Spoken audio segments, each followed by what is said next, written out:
Eh, Ese es un capítulo bastante interesante porque acá vamos a encontrarnos con tres patologías: diverticulosis, diverticulitis y divertículo de Meckel. Primero vamos a entender un poco esta patología inflamatoria. La enfermedad se llama diverticulosis. La enfermedad se llama diverticulosis. Y para poder entender el mundo de los divertículos, lo que vamos a primero a darnos cuenta es que la mayoría, probablemente sus papás tienen esto. Y no le está complicado nada. ¿Por qué? Porque más del 60%, mira, más del 60% está en las personas mayores de 60 años. Alucinante, ¿no? O sea, la mayoría de gente mayor tiene sus divertículos, pero no se complican. ¿Por qué? Porque solamente el 20% hace enfermedad. Y de ese 20%, solamente el 5% termina en una cirugía. ¿Con esto qué te quiero decir? Que el 95% es tratamiento médico, no es quirúrgico. Entonces, se aleja del campo de nosotros, ¿no? De la cirugía. Pero tiene que comenzar por la cirugía para definir que no se va a operar. Porque cuando se opera, son complicaciones muy letales. Y por lo tanto tenemos que tener en cuenta esas complicaciones. Para poder explicar mejor todo esto, me gustaría hacerles un poquito rememorar la anatomía. Para esto vamos a entender un corte colónico, como ustedes observan aquí, y acá tenemos la grasa que alimenta, que lleva sangre al colon. Esto se llama mesenterio. Por ahí se alimenta, vienen los flujos sanguíneos y alimentan la víscera hueca. Como ustedes observan, miren esto plomo que está acá. Miren esto que está aquí. Estos son las tenias. Y como ustedes pueden ver, existen dos tenias que están frente al mesenterio. Por eso que se llama tenia antimesentérica o contra el mesenterio. ¿Sí? ¿Y por qué es importante esto? Porque normalmente al costado de las tenias, la sangre que viene del mesenterio viene así, miren, miren. Viene y entra al costado de las tenias. Perfora. Y doctor, ¿y eso para qué importa? Es que al perforar una arteria, un espacio que está sometido a presión, es como crear una ventanita. Y al crear una ventanita, es un espacio que invita a que si hubiera más presión, se escape algo por ahí, por esos huequitos. Por lo tanto, pregunta de examen, la zona de debilidad en el colon que permite la salida de los divertículos falsos se ubican en relación ¿a qué? A las arterias perforantes periteneas. Están al costado. Y todas vienen de este vaso nutricio mesentérico. Normalmente la tripa tiene la mucosa, tiene la submucosa, tiene la capa muscular y la serosa. Y acá viene el concepto. ¿Qué sucede cuando solamente la mucosa y la submucosa salen? Esto se llama divertículo falso, porque te da la falsa impresión que es un divertículo verdadero. Un divertículo verdadero es cuando todas las capas que componen la pared del intestino forman parte de ese divertículo. Pero se llama falso cuando solamente la componen la mucosa y la submucosa. Y la pregunta del millón es, ¿cuál es más frecuente? ¿El divertículo falso o el divertículo verdadero? ¿Qué es más frecuente? ¿Los falsos o la gente de verdad? Falso. Político. Divertículo falso. ¿Sí? El divertículo falso es más frecuente. Ahora, tenemos esta zona. ¿Cuáles son las zonas donde más se crean los divertículos? ¿Cerca de las tenias mesentéricas o las tenias antimesentéricas? ¿Qué dices tú? Antimesentérica. Pregunta de examen. Pregunta de examen. Ahora, si tú ves el colon, tenemos el colon derecho, colon transverso y el colon izquierdo. No voy a poner sigmoides, acá está el sigmoides y ya está. Colon derecho, colon transverso, colon izquierdo, sigmoides. Punto. Tú quieres decir colon ascendente, colon descendente. La cosa es que es derecho, transverso, izquierdo, sigmoide, punto. La zona de mayor presión en estos cuatro lugares, ¿dónde crees que es? ¿Dónde creen ustedes que existe más presión? ¿En el colon derecho, en el colon transverso, en el colon izquierdo o en el colon sigmoide? ¿Dónde creen ustedes que hay más presión? En el sigmoide. ¿Por qué habrá más presión en el sigmoides? Por su diámetro, por supuesto, por su diámetro. Su diámetro más pequeño y está sometiéndose a la misma cantidad de aire. Entonces hay más presión. Y por lo tanto, en la zona de sigmoides es el lugar más frecuente. Entonces los falsos están en la zona sigmoidea. Y es lo más frecuente que encontramos. En cambio, en el colon derecho tienden a estar más los verdaderos. Cuando se originan los verdaderos, más son del lado derecho, los verdaderos. Pero generalmente los verdaderos son de origen congénito. En cambio, los falsos son adquiridos. ¿Ok? Los falsos generalmente son adquiridos y los verdaderos son más congénitos. Perfecto. Doctor, ya he entendido ya. Ya sé cómo se forman estos divertículos. Ahora entiendo. Doctor, pero la gente cuando dice los divertículos son más frecuentes en la izquierda, se refieren en general a los divertículos falsos, ¿no? Pero son tan frecuentes, 80% son falsos. Por eso que la gente no dice falso, dice divertículo, pero es un falso. Pero no todos los falsos hacen enfermedad. Vamos a ver que lo hacen sobre todo un 20%, que son los que se complican. ¿Ok? ¿Sí? ¿Me siguen? Bacán, ¿no? ¿Y por qué, doctor, ocurre en algunas personas más que en otras, ¿no? Desde que hay porcentajes, siempre pregúntate, ¿y por qué más en él que el otro? Si tú aceptas los porcentajes en la vida como porque te toca, entonces no estás haciendo utilidad, no estás utilizando tu cerebro. Cuando ustedes vean cualquier análisis experimental, sean curiosos, siempre van a encontrar las respuestas en la curiosidad. Entonces dicen, ¿no? 80% no se complican, 20 se complican. Yo les puedo decir eso y para el examen ustedes son felices, pasan su examen y todo, pero créanme que solamente estoy estimulando probablemente el 10% o 20% de su cerebro.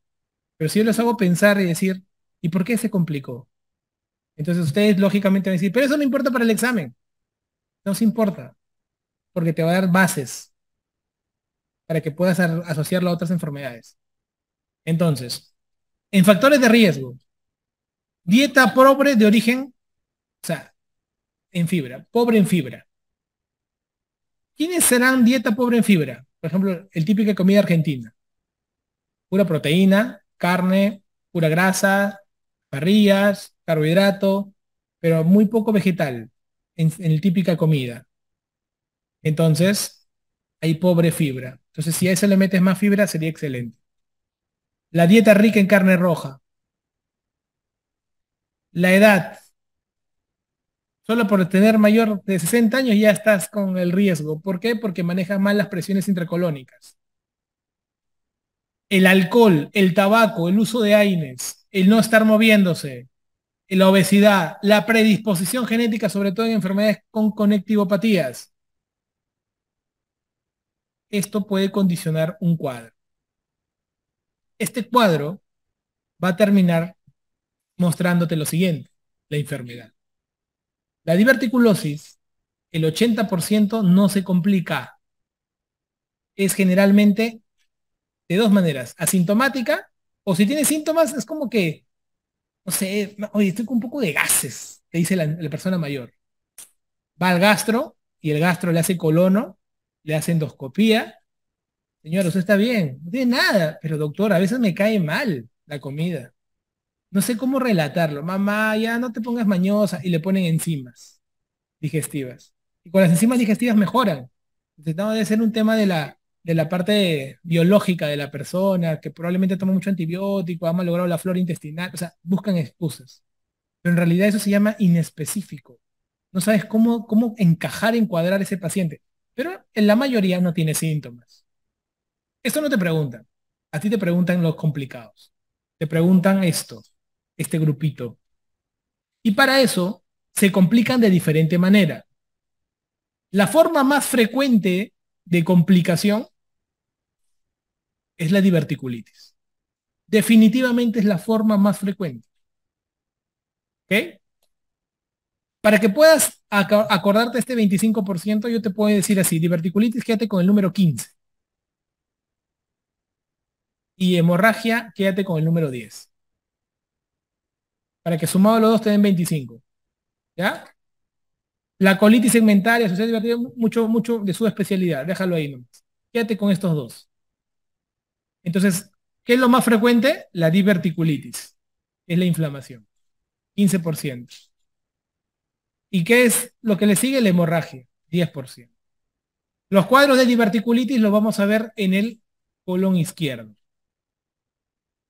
Básicamente sigmoides, ¿no? Colon izquierdo y sigmoides. En cambio, la hemorragia más lo vemos en el colon derecho. Ah, qué interesante, doctor. Pero no es una hemorragia cualquiera, es una hemorragia digestiva baja masiva. Es la causa más frecuente de hemorragia digestiva baja masiva. La palabra masiva. Porque si te ponen a ti hemorragia digestiva baja, marca hemorroidea. Lo más frecuente. Pero si te dicen masiva, divertículo. Acá, doctor, ya entendí ya. Entonces, ¿cuál es la clínica? Mira, lo más frecuente es asintomático. ¿Estamos? ¿Sí? ¿Estamos? De lejos, ¿no? Eso es lo que hemos visto acá. No complicada, lo más frecuente es asintomático. Por eso que los pacientes mayores no dan síntomas, pues. ¿Cuál es el síntoma más frecuente? El que da síntomas, la diverticulitis más frecuente. Entonces, su síntoma más frecuente será el dolor. El dolor. Que se ve en la diverticulitis aguda, ¿no? Ahora, puede dar complicaciones, por supuesto. Algunas, te pongo acá solamente un ejemplo, porque luego vamos a ver otros, pueden llegar a ser fístulas, como la fístula colovesical. O sea, ¿qué quiere decir? Que esa diverticulitis no es cualquier cosa. Puede terminar horriblemente si no la diagnosticamos. De la hemorragia, podemos encontrarlo sobre todo en el colon derecho, y es la primera causa de sangrado bajo masivo.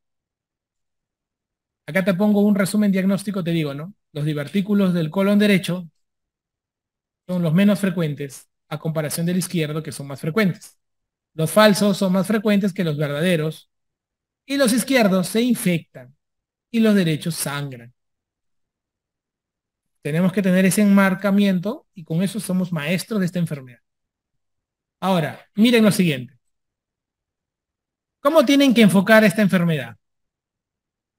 La diverticulitis, también llamada apendicitis izquierda, es un dolor en la fosa ilíaca izquierda.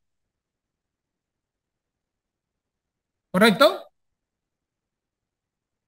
Y tenemos la diverticulitis no complicada y la complicada. La no complicada, también llamado de que no tiene síntomas peritoneales. Y la complicada es porque tiene síntomas peritoneales. Así de sencillo. Vamos a matar la no complicada y nos quedamos luego con la complicada. Ya, muchachos, miren. La no complicada puede ser que se dé ambulatoriamente el manejo, o puede ser que se hospitalice. Pero mira, puedes manejar diverticulitis ambulatorias. ¿De qué va a depender hospitalizar o no el paciente? De las comorbilidades. Esto va a depender de las comorbilidades y esa es la decisión del médico. Si ves que es un paciente con diverticulitis, el señor tiene EPOC, tiene enfermedad renal crónica estadio 3, tiene un EPIT, ¿tú lo mandas a su casa? Pero si es una diverticulitis no complicada, le duele la parte izquierda, has comprobado tú que es una diverticulitis, que ahora te voy a enseñar cómo se comprueba. Paciente 24 años, paradazo, sin enfermedades, tranquilo, buen estado general. ¿Lo hospitalices o ambulatorio? Ambulatorio. ¿Ves? Esas decisiones las van a adquirir los médicos. En el caso de las complicadas, ¿qué es lo que vamos a hacer? En las complicadas, es complicada porque es peritoneal, así de sencillo. Y vamos a tener que ingresarlo y colocarle antibiótico endovenoso. Tenemos 4 escenarios para estos pacientes. ¿Cuál es el escenario más frecuente y más preguntado en los exámenes? El absceso. El absceso agregado a una diverticulitis. Eso es lo más frecuente. Incluso tiene su clasificación, que es la clasificación de Hinchey para abscesos. ¿Ok? Tenemos otra que es la fístula, la obstrucción y la perforación. Son 4 complicaciones de la diverticulitis. Complicada. Vamos a hablar primero del absceso. Miren este gráfico. Cuando el absceso comienza, primero el absceso se coloca cerca al colon. Eso se llama estadio 1, o también llamado absceso pericólico. Estamos hablando de clasificación de Hinchey, que es la clasificación que preguntan, hasta en el nombre, cuál es la clasificación del famoso absceso diverticular, ¿no? En el estadio 1, el absceso es pericólico y es el absceso más frecuente. Pregunta de examen. En el estadio 2, el absceso se caracteriza porque o se encuentra en la zona pélvica o en la zona retroperitoneal. Y otro detalle más, es el más preguntado. O sea, cuando ustedes escuchen todo un cuadro clínico y te ponen pélvico o te ponen retroperitoneal, tú al toque marca 2. La palabra pélvico y retroperitoneal es patognomónica de marcar 2.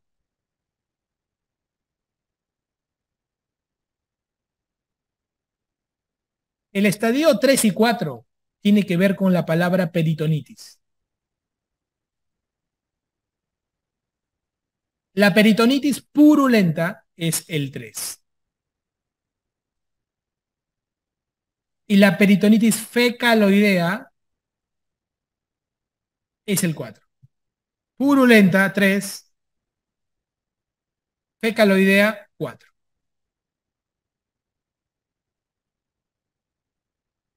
Doctor, entonces esto tengo que dominarlo, ¿no? Por supuesto que tienes que dominarlo.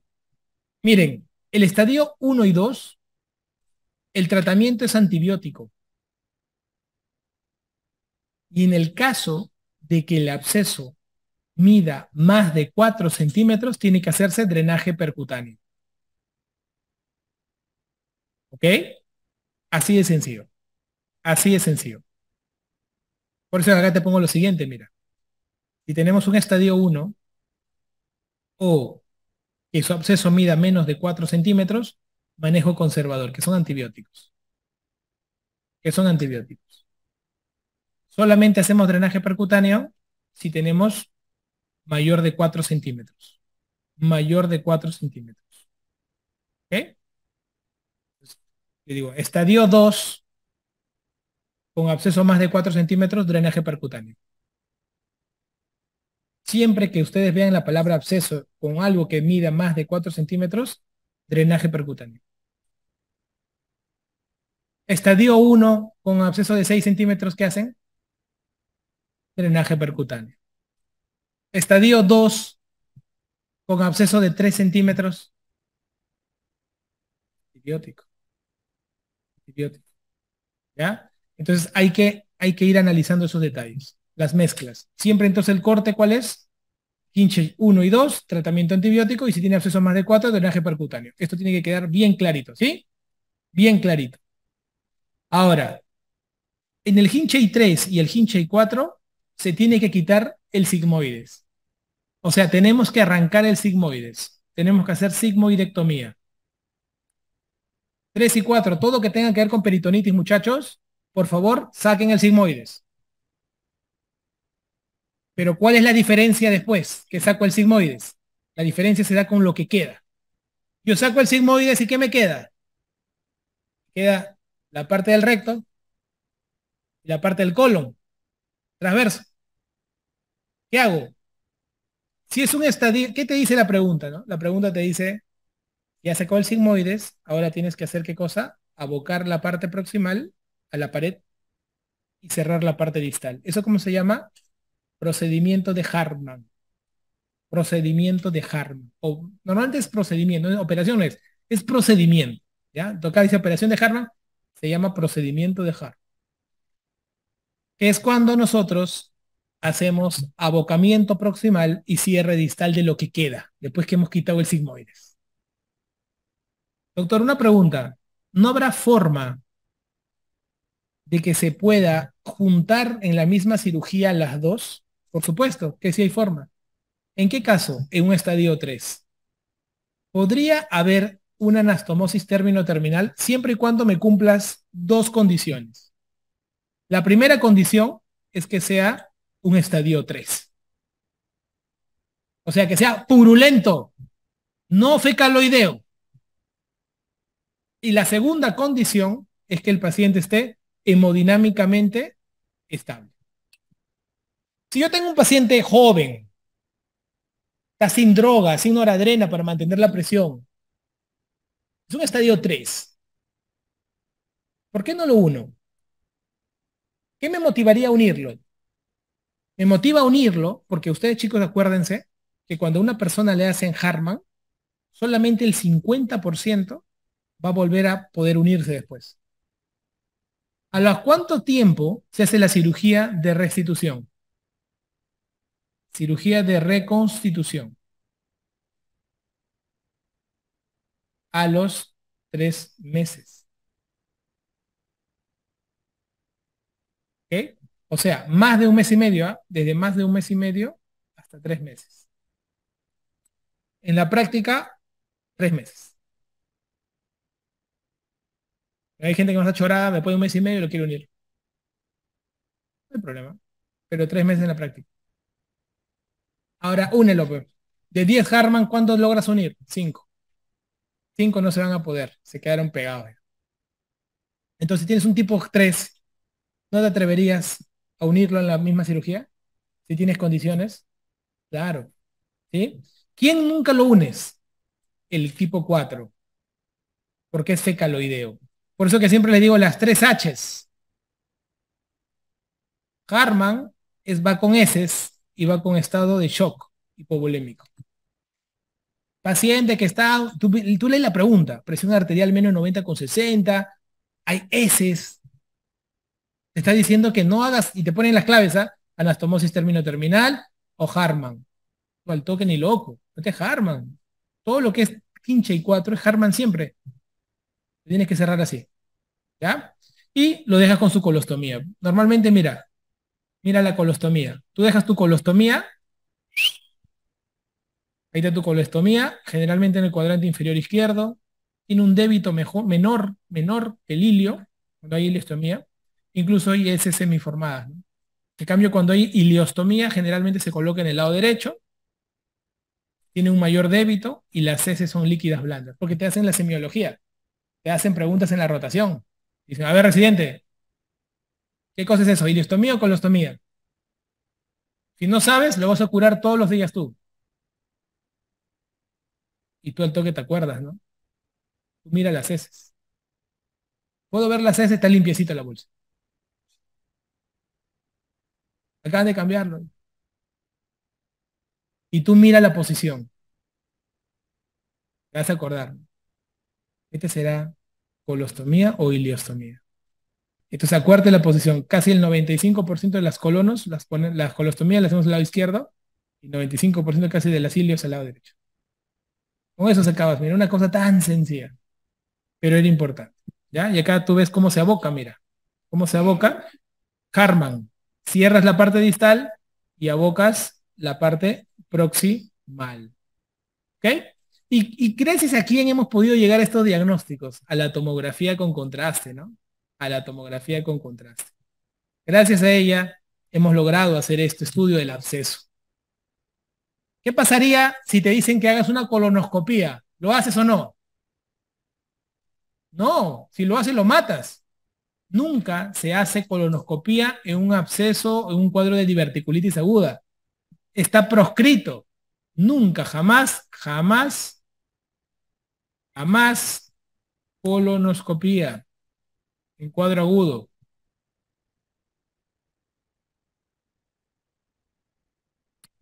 Mínimo tiene que pasar 6 semanas para que se enfríe eso, para hacer una colonoscopía, si no lo malogras. Ha habido gente que solo ha tenido un hinche y uno y lo metió a colonoscopía. Y del 1 lo pasó al 4.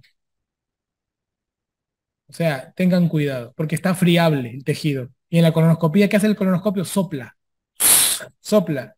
Entonces lo que está con un poquito perforado, ¡fua! Sale todo. Entonces tengan mucho cuidado con ello. ¿Ok? Entonces, absceso, check. Fístula, la más frecuente, esta.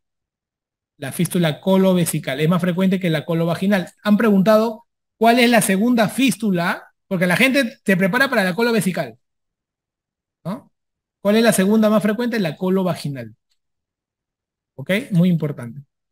Luego, si hay patologías obstructivas, eso lo vamos a ver también. Vamos a verlo también si hay patologías obstructivas, sobre todo las agudas, la vamos a ver en tratamiento de obstrucción intestinal. ¿Ya? Y si hay perforación, igualito, pues se trata con una sigmoidectomía. Igualito. ¿Ok? Una cirugía urgente, una perforación. A las perforaciones casi le hacen manejo tipo Harman con su Harman, como en un tipo 4. A las perforaciones. ¿Ya? Acá terminan haciendo su Harman. A las obstrucciones en cuadro agudo también terminan haciendo su Harman. O sea, ¿qué te quiero decir? Date cuenta, mira, obstrucción, perforación, terminas haciendo su Harman. ¿Sí? Y en el caso de las fístulas, ¿qué haces? Resecas, reseco tejido. Saco en bloque, se llama cierre de fístula más resección. Saco en bloque. Para que no quede ningún camino, ninguna huella que termine nuevamente haciendo la fístula. Hay gente que entra a una fístula y ha perdido la oportunidad de cerrarla. Un cirujano muy mayor, un maestro, me contaba, ¿no? Decía, oye, no te imaginas, esas fístulas son las peores que existen de todas. ¿Por qué? Porque es interna, encuentra un lugar de desfogue, una víscera hueca, otra víscera hueca, a vejiga o a vagina. El problema es que los cirujanos antiguos entraban y solo quitaban la zona de la fístula, cortaban y le ponían puntitos y lo separaban. ¿Y qué pasa? Que las células de un tejido con las células de otro, nuevamente, se vuelven a juntar. Entonces decían, ¿cómo podemos hacer eso? La única manera es quitando todo el tejido alrededor de la fístula igual al otro lado. Al sacarlo en bloque, las células que quedan no se conocen con las células que están al frente. Y así se puede cerrar. Y esa es la mejor forma del cierre de cualquier fístula que ustedes conozcan en el tubo digestivo. ¿Ok? Muy bien. Y al divertículo de Meckel, ¿qué podemos conversar de él? Del divertículo de Meckel vamos a comentar lo siguiente. En primer lugar, es la anomalía congénita digestiva más frecuente. La anomalía congénita digestiva más frecuente. ¿Ok? Entonces es muy importante. Van a preguntar definitivamente. Siempre en un examen, cuando alguien tiene que preguntar algo congénito, está el señor Meckel ahí metido. Patológicamente se le reconoce a este señor que es un divertículo, en realidad, como es congénito, es un divertículo verdadero. Porque es congénito, pues. Los congénitos son verdaderos. ¿Ok? Es muy importante. Normalmente se tiende a ubicar en la zona antimesentérica. Esto es un dato clave. Se ubica en zona antimesentérica. Esta es pregunta de examen también. El divertículo de Meckel como es congénito frecuente, han preguntado todo lo que te imaginas. Todo lo que te imaginas acerca de él. Por eso te lo voy a resaltar todo acá. Acá hay como 20 preguntas en solamente esta lámina. Entonces, miren, ¿por qué lo opera? Mira, como hallazgo es lo más frecuente encontrarlo, como un hallazgo en la parotomía. Es lo más frecuente. Y cuando da síntomas, la forma donde uno más lo encuentra es en hemorragias. Cuando da síntomas, la forma que uno lo encuentra más frecuente es hemorragias. Y esto es bastante interesante, ¿no? ¿Por qué? Porque los niños son los que más hacen la hemorragia. En cambio, los adultos más debutan con obstrucciones.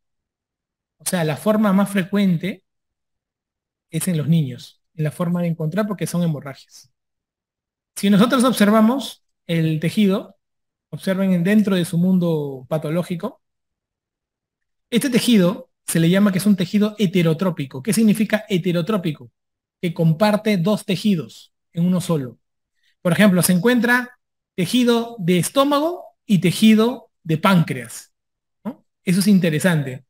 Entonces acá tú encuentras mucosa gástrica, por ejemplo, y aquí encuentras acinos pancreáticos. Más abajo, la mucosa colónica. Esto se llama mucosa heterotrópica, porque encuentras una mezcla, variedad de tejidos. ¿Y quién crees de los tres que hace y friega para que sangre? ¿Quién crees? El gástrico. ¿Por qué? Porque bota ácido y está en la punta. Entonces el gástrico bota ácido clorhídrico, eso irrita la zona y hace sangrar al divertículo. ¿Eh? Se le llama también el famoso, tiene un nombre que le dicen, ¿no? La enfermedad del 2. ¿Por qué le dicen la enfermedad del 2? Porque tiene el número 2 variado en varias cosas, mira. Número 1 se encuentra en el 2% aproximadamente de la población general. Predomina 2-1 en hombres. Se encuentra a 2 pies de la válvula ileocecal. 2 pies, ¿cuánto es 2 pies? 60 centímetros. 30 centímetros un pie, ¿no? Y tiene más o menos 2 pulgadas en longitud. Una pulgada de 2,5 centímetros, ¿no? 2,52 centímetros, ya. Ponte 5 centímetros en promedio. 2 pulgadas. ¿Ah? Entonces, por eso le llaman que es del 2. ¿Ok? Es del 2. Y generalmente en los niños debuta antes de los 2 años. Ya te puedo agregar. En los niños tiende a debutar antes de los 2 años. ¿Ok? Muy bien. Entonces, bastante interesante la forma como debuta, ¿no? Y cómo se presenta este divertículo de Meckel. El divertículo de Meckel, cuando uno lo quiere, ya tiene la sospecha que es un divertículo, que está presentándose con una hemorragia, en estos casos, es una hemorragia muy característica. ¿Qué diferencia tiene el divertículo de Meckel con la invaginación intestinal? ¿El divertículo de Meckel hace hemorragia dolorosa o indolora? El Meckel hace hemorragia indolora. En cambio, la invaginación, ¿qué hace? Dolorosa. Porque se invagina, se distiende, llora el chibolo, bota la sangre y sigue jugando. Entonces tienes invaginación intestinal metida ahí, ¿no? En ese bloque, ¿no? La hemorragia indolora. Entonces juegas con ambos cuadros, ¿no? Ahora, ¿uno origina el otro o no? ¿Sí o no? En niños, claro. El Meckel hace, es causa frecuente de invaginación en niños. En cambio, en adultos, las invaginaciones no necesariamente son por Meckel. Entonces hay que tener como consideración esos factores llamativos de la invaginación intestinal. Entonces el Meckel, para tomarlo en cuenta siempre, nos van a preguntar como una hemorragia que ocurre en un niño menor de 2 años y nos van a hacer preguntas con respecto a su mucosa, nos hacen preguntas con respecto a su posición anatómica y a la relación del número 2. En el tratamiento, nadie se atreve a operar un Meckel nunca si no tiene la seguridad imagenológica. Y la seguridad imagenológica más importante es la gammagrafía. La gammagrafía con tecnesio 99. Se tiende a pintar el divertículo de Meckel.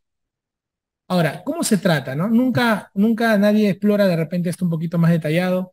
Te lo dejo más detallado porque son preguntas que pueden venir, quiero que sepas todo lo que podría ocurrir. El divertículo de Meckel puede que tenga síntomas o que no tenga síntomas. Si el divertículo de Meckel es sintomático, o sea, es un cuadro hemorrágico, se hace lo que están observando aquí. Tipo pizza, se hace este cierre, una rodaja.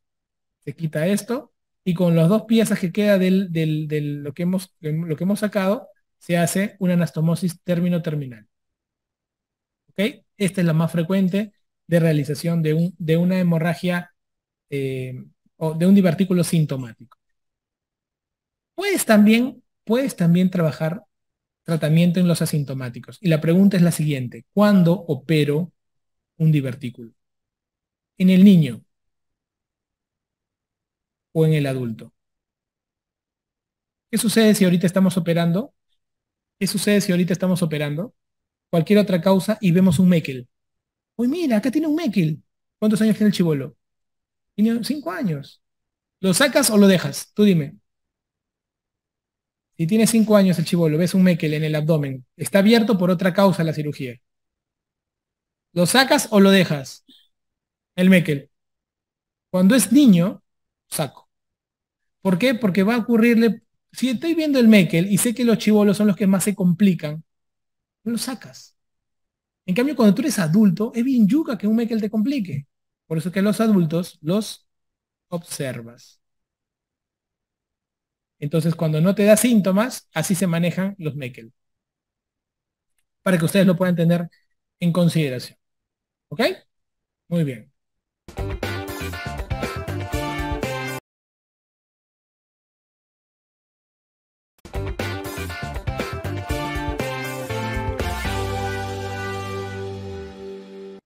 ¿Está bien? O sea, es como que ya, si tú sacas si tú operas el divertículo de Meckel y lo estás operando, es por otra causa, ¿no? Entonces ya estás haciendo otra cirugía. Entonces le sacas el divertículo con la condición que es niño, pero no deberías sacarle el apéndice ya que, y tú dices, no, ya le saqué el divertículo, ¿qué hace? ¿Qué daño hacemos si le quitamos también su apéndice también, ¿no?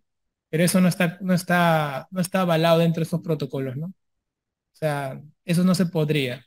Solamente en el divertículo de Meckel, la probabilidad que te dé o sea, un problema por Meckel, de hemorragia y todo, es mucho más alto que te dé una apendicitis, a pesar que tú ves. Es como que abrías la barriga a cualquier persona y solo por ver el apéndice la quitas, por si acaso, ¿no? Cuando tiene 8% de probabilidades de tener ese problema, ¿no?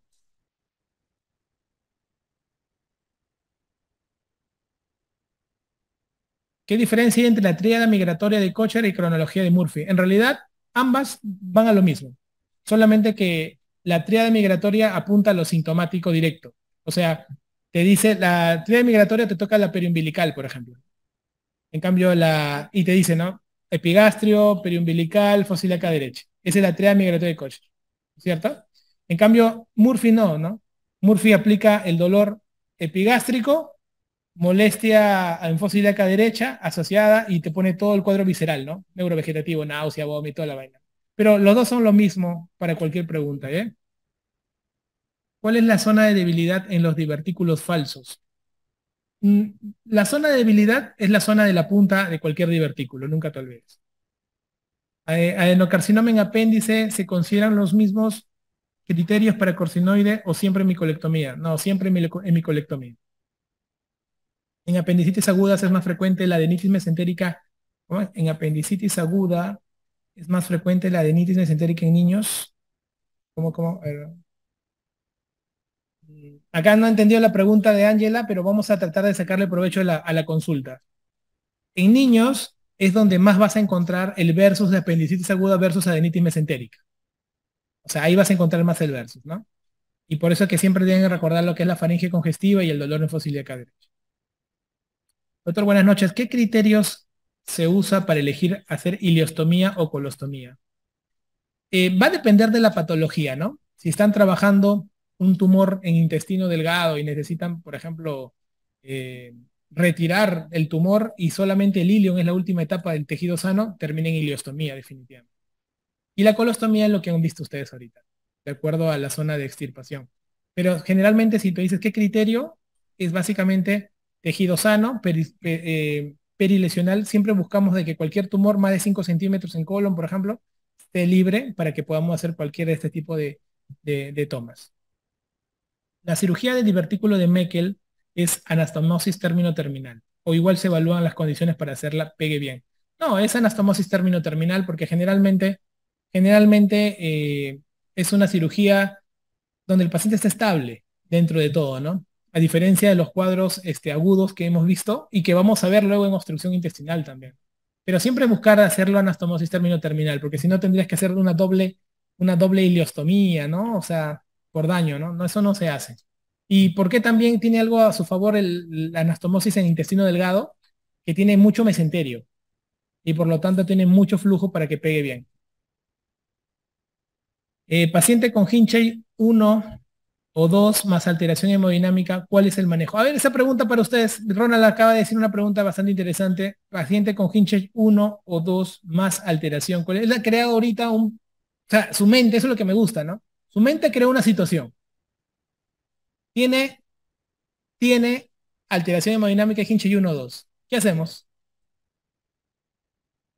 Por ahí escuché la parotomía, que agresiva es su cirujana, la que ha dicho es cirujana, ¿no?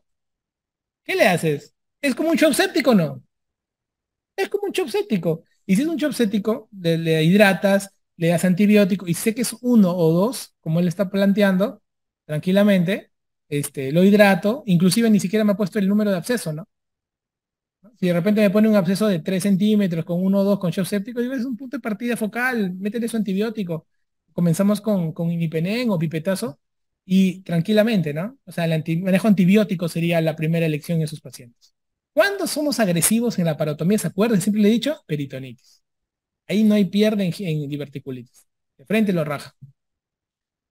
¿Cómo sería el cuadro clínico de una pleflebitis? Te ponen una apendicitis evolucionada que se agrega ictericia, ¿no? Aumento de transaminasas, básicamente eso, y que en una radiografía se puede observar un poco de neumo en pared portal. O también neumatosis intestinal también se podría ver, ¿no? Entonces, eso se podría encontrar, que es el aire dentro de la pared de la tripa, ¿no?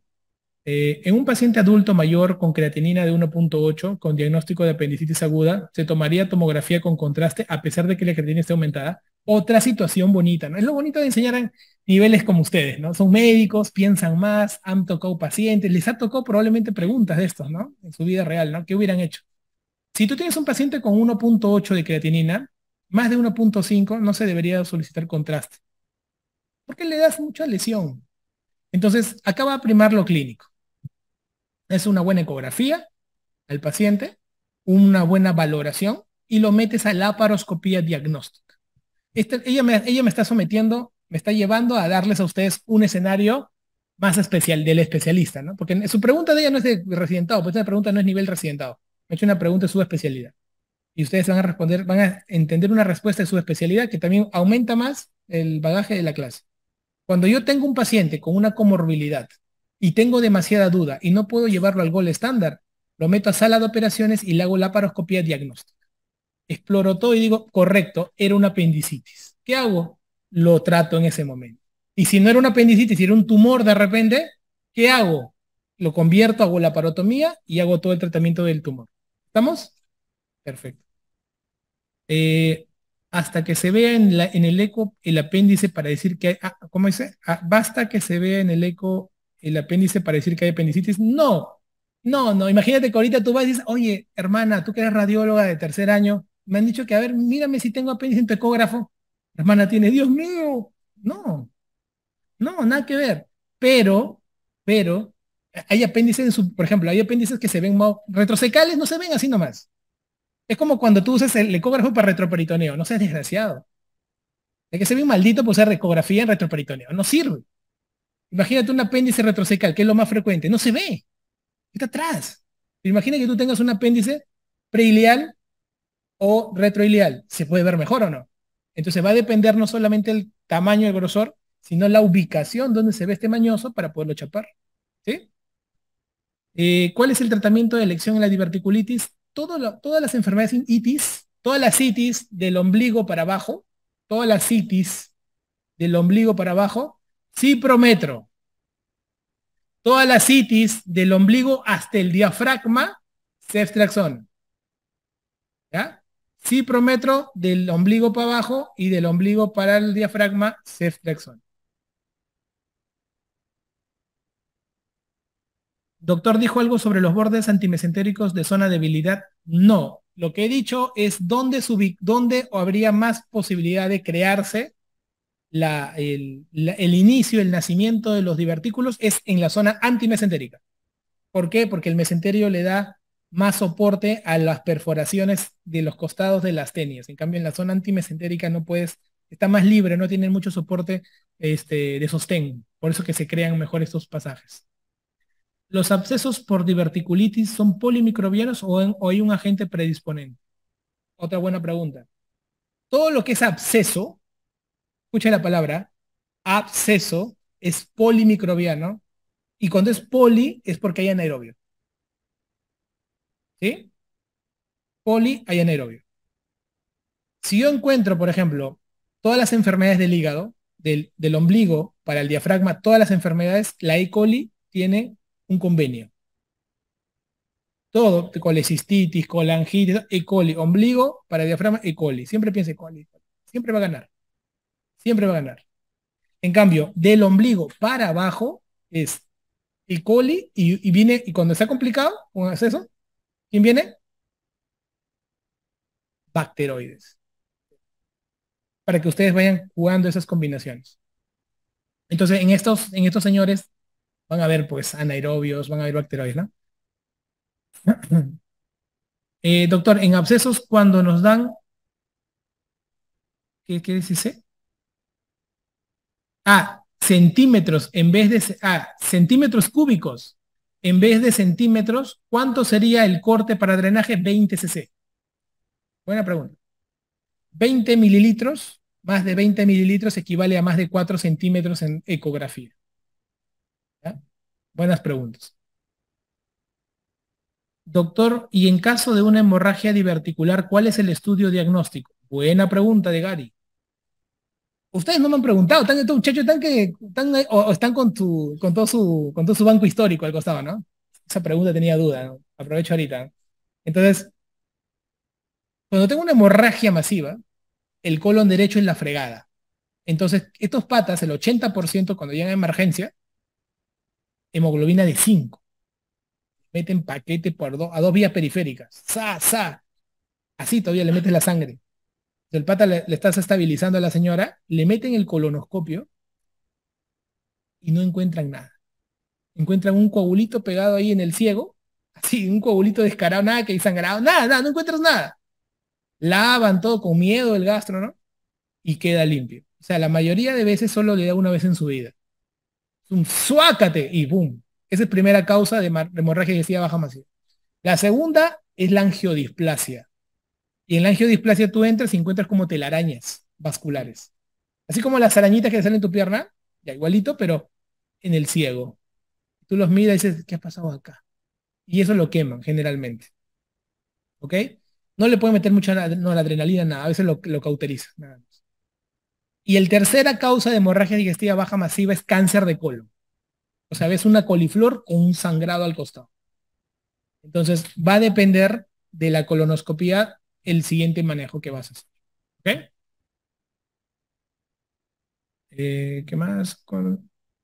Cuando no se puede anastomosar luego de 3 meses una restitución, ¿se queda de por vida o vuelve a intentar otra cirugía de anastomosis? Es una pregunta muy personal. ¿Por qué? Porque es como cuando te dicen no se puede operar y vas a otro lado y te lo operan, ¿no? O sea, siempre cuando alguien te diga que no, probablemente para él es no, ¿no? Es relativo. Pero normalmente, o sea, solamente queda el precedente de que, oye, ¿que te intentaron? Sí, doctor, me dicen que mejor, o sea, intentaron, pero está muy pegado todo. Ya no hay problema, vamos a despegarlo. Y lo terminan haciendo. ¿Sí? Es muy relativo y depende de la mano del cirujano. ¿Ya? Pero por eso digo, es muy personal. Porque teóricamente el fracaso es alto porque toma una media de resultados de una media de cirujanos. ¿Sí? Pero existe la media y existe el percentil 95 también, ¿no? Entonces, es importante. Mm, ¿Cómo actuaría si tengo un plastrón pero dentro hay un absceso? Madre. No, pero bacán esas preguntas, ¿no? Eso me hace acordar de mi hijito, ¿no? Cuando hace esas preguntas así que dice, papá, ¿pero qué pasa? Que me destruye. Tal creatividad esta gente. Entonces, hay un plastrón, pero dentro hay un absceso, me ha dicho. A ver, púnsalo. Es un plastrón abscedado. Todo plastrón que tenga absceso ya no es plastrón, es absceso. ¿Sí? Lo tratas como absceso. Si el plastrón tiene su absceso de 6, entonces es un absceso. Es un absceso. Sácale drénalo y luego sigue tratando con antibióticos. Ya, pero muy buena pregunta. ¿Se han dado cuenta? Una pregunta que parecía, ay, ¿cómo vas a hacer? Tremenda preguntaza de nivel. Muy buena. Manejo la inestabilidad de acuerdo también cuando es estable. El doctor Buenas noches dijo que en niño que se ingresa a cavidad abdominal por otra cirugía, se retira el divertículo de Meckel. Espérate. A ver, ¿eso lo hemos hecho en apendicitis incidental o no? ¿No? Entramos por otra cirugía, ¿quién retiramos? Al apéndice, ¿no? No al divertículo de Meckel.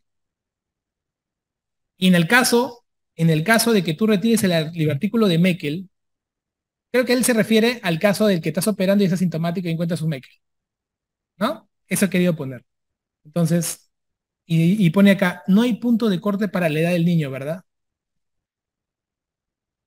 Pero, o sea, un pata de 14 años no es niño, ¿no? Hablo de niño, sobre todo el pico máximo está entre los 5 y 7 años, ponte, ¿no? Pero, o sea, de que te dé estos casos de complicaciones con Meckel, ¿no? Pero el 90% de la clínica es en los menores de 2 años, por ejemplo. Entonces, un chibolo de 7, 8 años hasta la piensas, ¿no? Uno de 20 años fuera de acá no lo tocas. pero un niño de 3 4 años que entres al abdomen saca el meque, porque el chibolo está todavía en la, ¿no? Está en el cuadro de que se puede complicar. Eso hay que cuidar. Mira, esta es una pregunta muy personal también de Ronald Esquivel.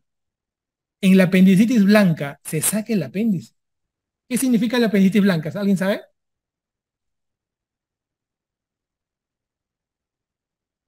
Era que tú creías que era y no era. Entonces tú lo estás mirando, ¿no? Y la apéndice está ahí bonita, ¿no?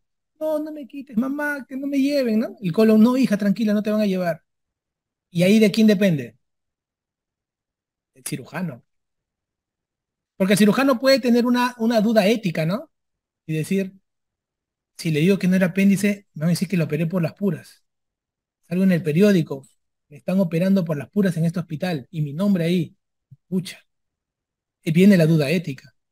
Y el residente al costado que está que te lagrimea, ¿no? Todo mi apéndice, nadie se va a dar cuenta. Congestiva le ponemos. Entonces, esa respuesta, esa solución rápida ante esta situación que acaba de pasar por la mente del cirujano es la más frecuente, que es en el 15%.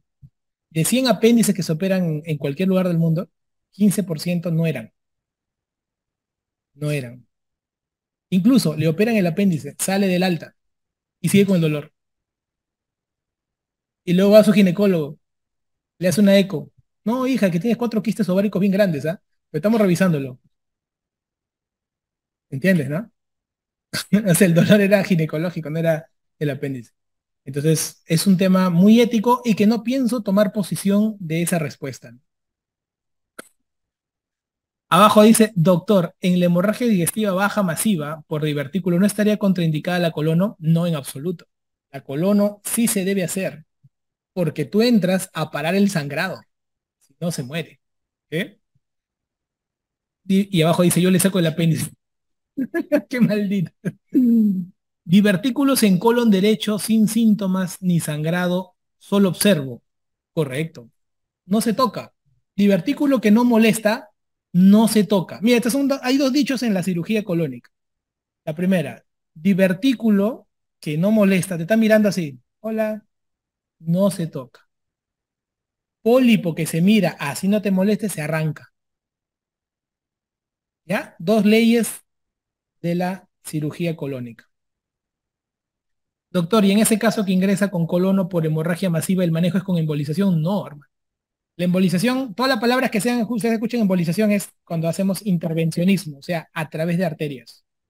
Cuando entras por colono, entras a lavar la zona, cauterizar la zona, ¿sí? Directamente. Embolizar, la palabra embolizar, ustedes asocienla a intervencionismo. Entramos por las arterias y ponemos algunas sustancias de embolizantes y por ese lado, no se confundan los términos. Si tiene hemorragia digestiva baja por diverticulosis derecha y además diverticulitis basala, este ya es un nivel ya máximo de pregunta. Eso no existe probablemente ese reporte, ¿no? Nunca sabemos, ¿no? La medicina. Pero en el caso de una diverticulosis derecha, o sea, él ha puesto una situación, mezcló las dos, pero él dijo que sangra por la derecha y tiene diverticulitis en la izquierda, ¿no? El sangrado de la derecha apaga el incendio de la izquierda, ¿no? Entonces, no, estas situaciones, o sea, tú tienes que, primero, ya, imaginemos que existe este caso, que no existe, pero lo que él ha puesto, lo que su creatividad ha creado, imaginemos que existe, como médicos. ¿Qué es lo primero que haríamos si tuviéramos una hemorragia diverticular derecha con una diverticulitis izquierda? ¿Qué haría? Primero nos dedicamos a estabilizar al paciente, ¿no? Una vez que estabilizamos al paciente, lo ponemos recontra cachetes, le damos antibióticos también, ¿sí? Lo estabilizamos con antibióticos y luego que esté estable con su antibiótico y todo, ¿qué hacemos? Ahora, la pregunta de que nadie me ha dicho es, ¿y usted cómo sabe que se estabilizó el sangrado del lado derecho? Si no se puede colocar una colonoscopia y una diverticulitis aguda. ¿Se dieron cuenta? La pregunta elimina la respuesta más lógica. Por eso que tú tienes que tener siempre pensar fuera de la caja. Ya me puso, desde que a mí me pone la condición de que tengo una hemorragia del lado derecho y una diverticulitis izquierda, ¿cómo se trata? Ya no puedo usar colonoscopio. No puedo, porque me lo eliminó mi exceso. Entonces lo único que me queda es estabilizar al paciente, pasarle sangre y pasar a monitoreo de observación 6 a 8 horas. Darle antibióticos fuertes en 6 a 8 horas. El paciente probablemente no se haga peritoneal y si se hace peritoneal, Me olvido de todo y ¿qué tengo que hacer? ¿A dónde qué hacemos? Sala. La peritonitis nuevamente manda. O sea, pasó de, primero manda la hemodinámica se estabiliza, pero la peritonitis aumenta, peritonitis manda sala, y me voy a sala. Y termino hasta al final haciendo una sigmoidectomía izquierda, y intraoperatoriamente se hace una colonoscopía para observar el lado derecho. ¿Sí? Les he dado una respuesta alucinante que se podría hacer en la vida real, pero ante una pregunta alucinante también tiene que haber respuestas alucinantes. Le quitas todo el colon, dice acá. Un poquito agresivo. Nuestro amigo King Star es un poquito agresivo. No, pues no te pases. Doctor, haga la diferencia de diverticulitis, diverticulosis y enfermedad diverticular. Enfermedad diverticulosis es el hecho de tener divertículos. Se acabó. Sea verdadero o falso. Tengo mis bolsitas ahí. Es uno. Enfermedad diverticular es cuando tengo una diverticulosis que se complica. O sea, diverticulitis, que lo conocemos como la inflamación, o la hemorragia diverticular. Y a la diverticulitis la inflamación.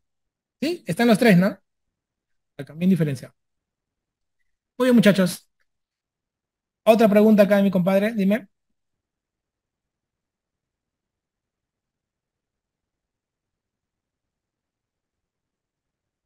No, porque si no lo hubiera puesto. O sea, no hay en sí no como, o sea, ni factor protector, ni que perjudique, ni nada. Con enfermedades inflamatorias de por sí, no hay una asociación de riesgo más que. ¿Ya? Muy bien, chicos. Ya nos vemos en la siguiente clase. Un abrazo.